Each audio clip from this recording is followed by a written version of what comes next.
తిరుమల పవిత్రత సమయంలో CM Chandrababu Naidu, TTD పాలక మండలి చైర్మన్, కూటమి నేతలు ఆకాశమే హద్దుగా డైలాగులు చెబుతుంటారు.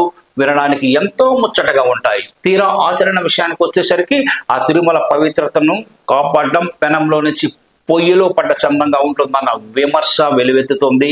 తిరుమల శ్రీవారి పాదాల చెంత పేరూరు గ్రామ పరిధిలో ఆ ముంతాజ్ హోటల్ కి భూమి కేటాయింపు తీవ్ర వివాదాస్పదమైన సంగతి కూడా తెలిసింది. అక్కడ ముంతాజ్ హోటల్ నిర్మాణాలకు అనుమతులు తామే ఇచ్చామని కూటమి సర్కార్ ఘనంగా చెప్పుకుంది. అయితే సాధువులు, భక్తుల నుంచి తీవ్ర వ్యతిరేకత వ్యక్తమైంది.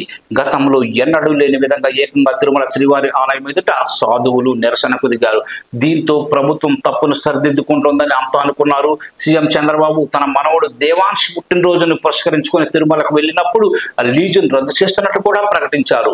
దీంతో సమస్య పరిష్కారమైందని సాధువులు, భక్తులు నమ్మారు. కానీ ముంతాజ్ కథ మళ్ళీ మొదటికొచ్చింది. తాజాగా టీటీడీ పాలక మండలి అత్యవసర సమావేశాన్ని నిర్వహించింది. నిజానికి టూరిజం శాఖకు చెందిన భూమిని ముంతాజ్ హోటల్ కు గతంలో కేటాయించారు. దాన్ని ప్రభుత్వం రద్దు చేసింది. ఇప్పుడు ఇదే టూరిజం స్థలాన్ని టీటీడీ తీసుకొని దానికి బదులు తమ స్థలాన్ని ఆ శాఖకు బదలాయించింది. అంతటితో ఆగిందా అంటే అది కూడా లేదు.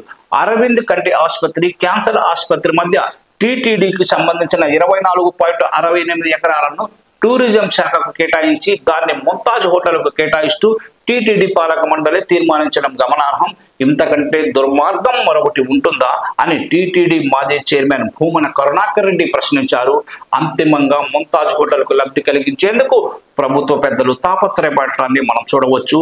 తిరుమల పవిత్రత కంటే ముంతాజ్ హోటల్కు టీటీడీ స్థలాన్ని కేటాయించడానికి పాలక మండలి అత్యుత్సాహం ప్రదర్శించిందనే విమర్శలు వెలువెత్తుతున్నాయి. ఏ రకంగా చూసినా ఇది తిరుమల పవిత్రతను కాపాడినట్టు కానే కాదని చర్చకు తెరలేసింది.